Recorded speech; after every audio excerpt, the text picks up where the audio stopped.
So you must be wondering what the word verbatim means. Basically, it's a word-for-word account from an original source. And the word theatre, as you all know, is the name of a place where performance is put on, or it can be used to explain the name for a group of people who work within the theatre profession.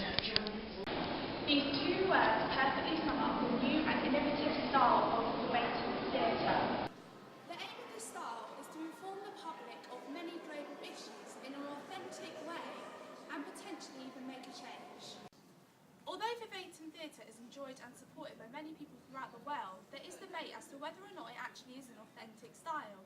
This is due to the fact that the actors are only interpreting the story, therefore the audience could potentially misinterpret the message. In our presentation today, we will explore whether or not we think verbatim theatre is in fact a reliable form of information, and whether or not there is any danger of it not staying true to the people's tales. We'll build an argument for and against verbatim theatre and tell you our decisions at the end. Verbatim theatre originated in Germany with epic theatre, developed by many practitioners such as Bertolt Brecht.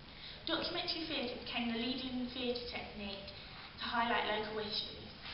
Verbatim theatre was seen to be increasing in popularity. Focusing on making the audience critical on stage action through the use of film and song, epic theatre led towards verbatim or documentary theatre, plays that use people's actual words. Verbatim theatre gave such an impact that it gave a distinct meaning of community. Concerned with articulating and reinforcing regional identity, verbatim theatre as a form empowered communities for its retelling of stories unique to that community, stories of despair and survival. Community, therefore, can be redefined to incorporate a community of interests. Shared, now global community concerns extend beyond a celebrity culture and extend into global threats like terrorism, refugees, displacement, marginalisation, political spin and war. Peter Weiss was one of the pioneers of the genre. His 1965 play, The Investigation, depicts the Frankfurt Auschwitz trials of 1963 to 65. Since then, many plays and television programmes have been written and performed, such as Hillsborough, the television programme recreating the 1989 human crush at the Hillsborough Football Stadium, and the play The Colour of Justice explored the Stephen Lawrence inquiry. 2004 saw a significant rise in verbatim plays in the UK, in which subjects from the privatisation of railways to the invasion of Iraq were explored. Quentin and Slovo's play Guantanamo, however, was one that reached audiences all over the world. It is the cold, calm objectivity of this documentary drama that makes it so deeply disturbing and shocking. The Foreign Secretary Jack Straw puts in a lugubrious appearance, as does the humanitarian Donald Rumsfeld, like a horseman of the apocalypse in a tight suit. Men are being held in indefinite detention, without trials, without lawyers, without charges, without any contact with the outside world. The US Department of Defense has stated the Geneva Convention is quaint. What is happening here is quite simply the official criminalisation of justice. There are precedents in history for all of this. Hitler's Germany, Stalin's Russia, so now we know. This shocking, often deeply moving production is in the same category as verbatim theatre, but with one crucial difference. There's been no found inquiry into Guantanamo Bay. Instead of listening to evidence and editing transcripts, Brittain and Slavo have had to seek out their own witnesses. Rachel Corrie, she's a 23-year-old American activist. She was killed in 2003 at the Palestinian territories by an Israeli bulldozer. Why is it you felt moved to tell her story? It's the sheer power and quality of her writing, really, that to me seemed it would have been an injustice, another injustice, for her writing to just be printed in the pages of a newspaper. It was kind of crying out to be spoken. When you take the literary remains of somebody and shape them into a poem, you're always going to be shaping them to some end, aren't you? I mean, how have you constructed the character of Rachel Corrie? Every word in it is hers, and it's never been a polemic. And the only instruction I had from her parents, if it's an instruction or the wish, was whatever you do, don't put her on a pedestal, because she wasn't like that. And I think that's the point. You know, she is As brave as she is, she's naive. As hopeful as she is, she's disappointed. I think her youth is what everybody should relate to, and it certainly isn't meant to be any kind of piece of propaganda. But resurrecting her in this way, I mean, enormous responsibility comes with an idea like that. You know, it could be said that the arguments that are raging around her posthumous reputation are pretty vicious, aren't they? Certainly are. We're living in the middle of it.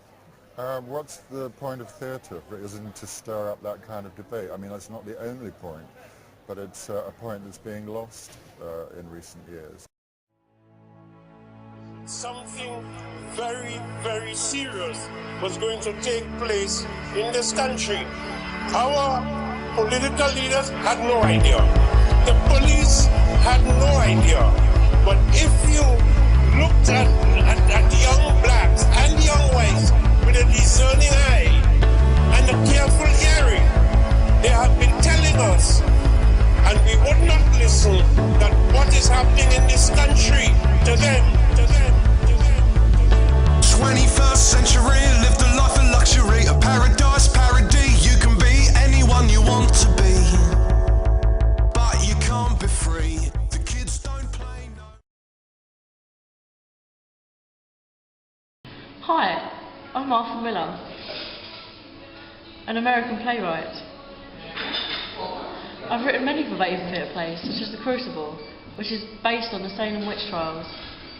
This play is loosely verbatim, however, as it's based on real events, but I've dramatised it to make an entertaining piece of theatre. I used the surviving records of this historical event to recreate what happened in real terms, as my characters end up being trialled in the same way as their real-life counterparts. I'm Robert Soames, an actor and playwright. I specialise in verbatim theatre, and I've done plays such as State Affairs, which is set in a Bradford estate, and Life After Scandal. I think the difference is that I look for more human stories and then portray them in a nice theatrical way. Hello, I'm David Hare, a playwright and director. I've written many verbatim plays, such as Stuff Happens, which tells of England invading Iraq, and The Power of Yes, which tells of Northern Rock crashing and resulting in depression within our economy. Some of my plays are completely true. Others are 3/4 true and partly altered for dramatic purpose. And others are just simply loosely based around a real-life event or person. I am Max Safford, a director of verbatim theatre who has worked with many writers such as David Hare. We work jointly and use the information we get from interviews to create a workshop and an exciting piece of theatre. I'm Richard Norton Taylor, editor of The Guardian, journalist and playwright. I write plays using transcripts of public inquiries. One of my plays is The Colour of Justice, which is based on the Stephen Lawrence inquiry. I'm Aleki Blythe, and I'm the founder of a theatre company called Recorded Delivery, which is a verbatim theatre company acclaimed for its groundbreaking production. I make verbatim theatre shows by recording real-life interviews and relaying the edited script to the cast through earphones during a live performance. The actors retain the original speeches, hesitations and sentences, which makes the play seem more real.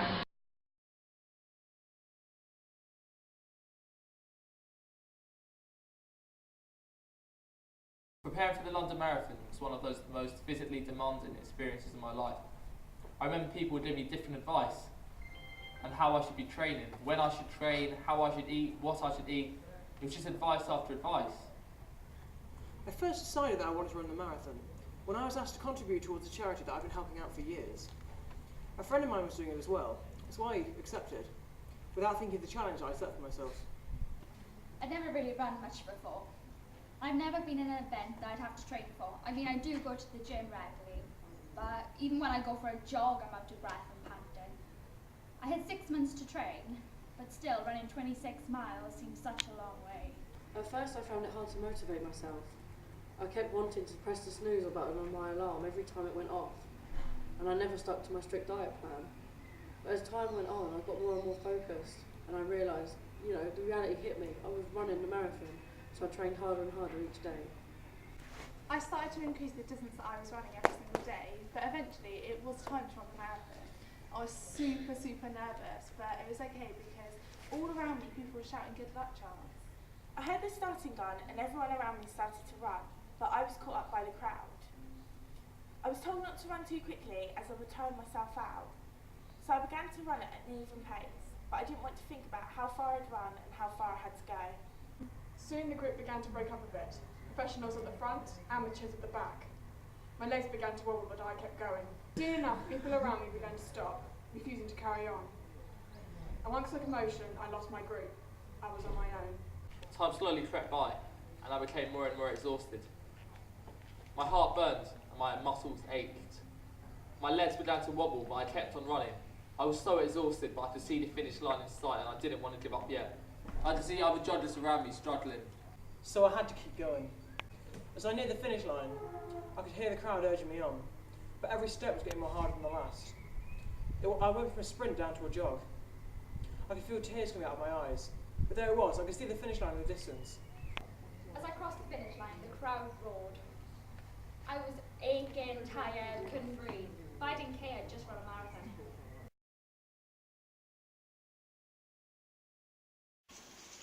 We are all in favour of using verbatim theatre as a creative way to inform the public of global events, so long as the people involved are respected and the story is told with the utmost accuracy. But what do you think?